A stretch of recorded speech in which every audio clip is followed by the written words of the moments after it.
Hey guys, so good day sa ating lahat. Meron tayo ditong ADB 160 na panel gauge. So papakita ko sa inyo paano mag test ng power, kasi wala ito sa ating listahan. Okay, so meron tayo ditong ayan guide. Ayan, sundan nyo na lang yan guys. Ayan. Okay, and then meron tayo ditong para sa board. Ayan, so ang kanyang IC ay 93C76. And then yan yung mga color coding: brown, orange, green, blue, yellow, red, yellow. Yung mga yellow na yan, common yan. Pwedeng dyan, pwedeng dyan, pwedeng dyan. Yung red naman, pwedeng dito, pwedeng doon. Okay? So ito naman yung power supply. Ngayon, gamit yung ating Smart FI2, meron tayong dalawang klaseng adapter. Itong klase, yung AC202 or -02 adapter for VSS. Okay, so ginagamit ito para mag-simulate tayo ng speedo na halimbawa pinadala sa ating gauge, and then pwede naman tayo magrekta. Ito naman yung VSS cable naman. Okay, so nilagyan ko siya ng nakapin na siya katulad ng nakalagay dun sa ating panel. Ngayon ang kailangan ko na lang ilagay yung speed. So 1, 2, 3, 4, pang-apat. So magbibilang tayo ngayon ng pang-apat. Yan. Mula dyan. Ilalagay ko muna siya and then papakita ko sa inyo paano siya gumagana. Okay? So bago ko ipakita sa inyo paano siya reodo yung procedure, kasi may mga kaibigan tayo na hindi daw nila mapagana yung speedo or yung pagre-reodo gamit yung ating Smart FI2. Okay? So doon tayo sa next step. Okay, so nakalagay na yung ating speedo. Ayan. And then power supply, yung dalawang positive and then negative. Yung negative naman na to, so kahit saan yan sa tinuturo do sa ating pin out. Okay, and then nilagay ko na yung ating cable line doon sa ating adapter papuntang Smart FI. Okay, so ngayon papakita ko sa inyo yung paano siya magkaroon ng power gamit yung ating Smart FI. Ayan, and then paano tayo mag-simulate ng ODO. Okay, sorry, medyo lumalaban yung wire. Ayun. Okay. So papasok lang tayo sa Smart FI. Ayan. Kailangan malakas yung internet natin guys kasi pag mahina internet natin, nagkukurap yung file or hindi tayo makapasok doon sa mismong system. So Smart FI. Ayan. So yun, may bagong update tayo. Update muna natin guys wait lang.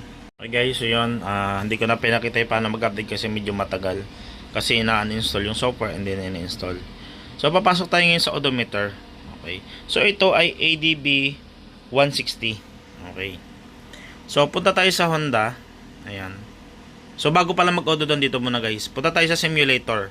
So punta tayo sa advanced function and then punta tayo sa simulation signal. Ayan, kasi nakakabit yung ating simulation adapter.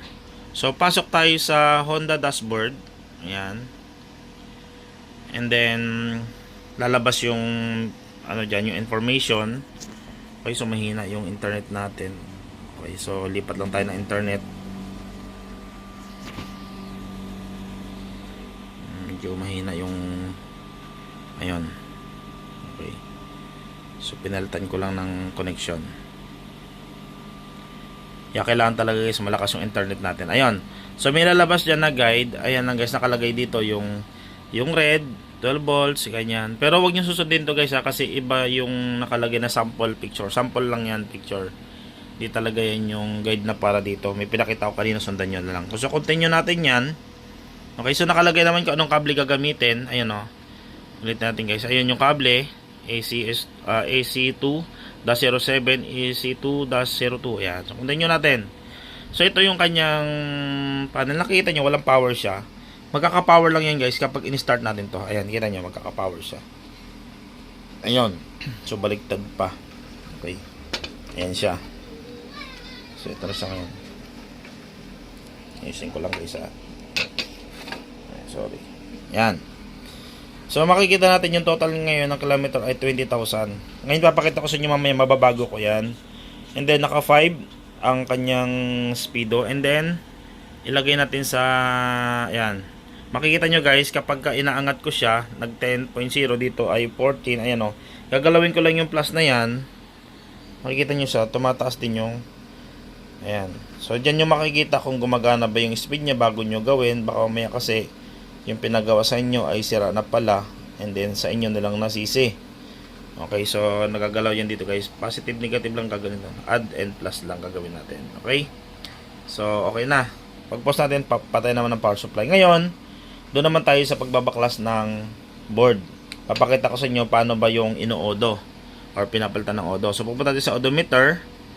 Punta tayo sa Honda. ADB. Ayan. So wala nakalagay dito na ADB 160. Pag nilagay natin ADB 150, click natin. Tingnan natin yung board. Ayan o. Ganyan yung nakalagay. Okay? So punta rin tayo sa ADB 350. Ayan. So ito rin yung board na nakalagay. Okay? So ngayon, tingnan natin kung alin ba yung tatama dyan mamaya. Alin ba yung sasakto doon. Kasi wala pang ADB 160 dito sa ating Smart FI. Pero kaya po siyang i-odo. Sundan nyo na lang guys. Kakalasin ko muna to. Kakalasin ko yung tornilyo. 1, 2, 3, 4, 5 na tornilyo. Para matanggal ko yung panel. Okay? So sundan nyo na lang yung gagawin nyo guys. Okay guys. So yun, nakalas na natin yung ating cover. So ito na yung board na ating dapat kulay ilaw. Ayan. So ito yung tatargetin natin na ayan o. So paano ko nalaman na yan tatargetin natin? Ito kasi yun guys. Kapag binuksan natin yung ating 150. So tignan nyo guys. Yung IC, ito yung basihan natin. Yan yung EPROM na yan o. So makikita nyo yung parang plastic na yan. Ito yun o. So tignan nyo yung hugis guys. Hindi nakapantay. Hindi katulad nito. Yung plastic nakapantay doon sa EPROM. Ayan siya. So ito, hindi nakapantay, dapat dito siya or doon. So ibig sabihin hindi ito yung gagamitin natin. Ang gagamitin natin yung isa. Itong pang ADB 350cc. So tingnan nyo dito guys, nakalagay dito, ito yung plastic at nakaganon siya. So ito yung plastic at nakaganon. And then, yung tinuturo na may mga kulay na yon, yung apat na butas na, apat na may hinang na yon, at ito, yung may dalawang resistor na to. Ito ngayon, yung tututukan natin. So kung meron kayong mga karayom na mahaba or BDM, pwede nyo tutukan nyo ng karayom. Pero sa ginagawa ko dito guys, hinihinang ko siya. Pero take note guys huwag kayong maghihinang kapag may mga resistor kagaya niyan, nasisira po yan. So itong may board na to, pwede kayong maghinang yan guys, na ingatan nyo lang, baka kasi maputol nyo linya. So dapat pag naghihinang kayo nito, sobrang ingat, at din meron dapat kayong microscope in case na maputol nyo linya, madudugtong nyo. So ingat na lang kayo maghinang sa may mga resistor na ganyan kasi nasisira yan pag sobrang init ng panghinang. Ngayon susundan ko yung kulay na yon. Ang gagamitin kong tools ay ito. Ayan, so dalawa yung butas ng adapter kagaya nito. Ito siya. So dito ko siya ilalagay dito sa 93C kasi ang nakalagay doon 93C, kaya 93C natin ilalagay. Okay. And then kailangan din ng yung may kulay parang mga rainbow na kulay niyan. So ito yon. Okay? So ilalagay ko muna guys. Okay guys, yun. So hininang ko na siya. So makikita nyo yan guys. Ayan. So nilayo ko yung red and yellow doon sa resistor. Dapat doon yan nakalagay sa resistor. Pero yung yellow na yan, pwede naman siya i-connect. Ayan, dito, dito, dito, dito. Yan, may mga, basta yung linya na yan. And then doon sa isang linya, kagaya nito guys. Tingnan yung yellow, pwede dito, pwede doon. Yan, pwede dyan. Okay, so yung red naman dito, papunta yan dito. So, kaysa maghinang ako dito, baka kasi masunog yung resistor. So, dito na lang. Ito guys, naghihinang lang ako. Or maghihinang tayo kapag wala tayong BDM. Para iwas lost contact. Pero iingatan nyo may guys. Pero kung kaya nyo naman siyang tusukan ng karayom, karayom nyo na lang. Pwede nyo ikamay or gamit kayo ng BDM. So, yan yung ating guide. Okay, so ito na siya ngayon. So, ang gagawin natin ngayon, ilalagay ko na ito sa ating tools. Okay, so ididikit ko siya doon. Gagayahin ko yun na sa ating guide. Ayan, so nakaganyan siya. Okay, so lagay ko muna guys. Okay guys, yun. So, nakakonect na yung ating wire and then ating adapter and then nakahinang na yan. So, i-continue lang natin. Tingnan natin magiging result. Okay, continue natin yan. So, nakita nyo naman sa panel kayo na 20,000 ang lumabas. Tingnan natin ngayon dito kung ano labas. So, hindi siya nagtuloy. Gagawin natin yan guys. Uulitin natin yung pass kasi corrupted yan pagka ganyan. Ulitin lang natin yung ating yan. Ibig sabihin na corrupt yung ano natin, yung pagpasok doon sa menu. Ayan. Madali lang naman to ulitin. Ayan. Odometer, Honda, ADB, and then 350cc. Okay. And then, continue. Ayun. So, lalabas ngayon dito yung kanyang odo. Automatic yan. Kapag na-read siya. Dito yan. Yung kilometer niya. Ayun guys, nakita nyo. So, 20,000. So, nakalagay kayo sa odo kayo na 20,000 din. So, ibig sabihin, accurate yung na-read natin. Pero once na lumabas dyan ay 47 or mabababang numero. At pagbukas panel natin ay 20,000. Ibig sabihin, meron tayong lost contact dito sa mga linya or putol yung mga wire na to papunta doon sa puno or hindi nakatama yung ating mga pin. So, sureball natin guys na nakadiin maigi yan, nakapasok na maigi. So, itong mga wire na to, may nabibili naman to sa online. Ayan. So, search nyo lang yan, picturean nyo lang yung wire na search nyo sa Shopee or sa Lazada or sa online. Makikita nyo to guys. Okay. So, ito na ngayon yung ating na-read. Ngayon, gagawin natin mag-save tayo ng file. Always tayo mag-save. So, palagay nyo, lagay natin yung pangalan ng customer dyan. Ay, lagay natin dyan ay 1. Ayan, example lang ha. And then, lagay natin yung odo niya na stock ay 20,000. 1, 2, 3 yan. Example lang yan, nakalagay dyan ay 20,000. Para always meron tayong, pag nakurap natin yung ginagawa natin, pwede natin ibalik sa dati. Okay, back. And then, okay. Ngayon, maglalagay tayo ng new odo value. So, halimbawa, ilalagay natin dyan ay 15,200. Ayan. So, nakalagay dyan 15,200. Ira-right kilometer natin. Wag yung right file ha. Right kilometer. Ayan. Okay? Diretso lang natin. Ayan. So, ang bilis lang niya guys.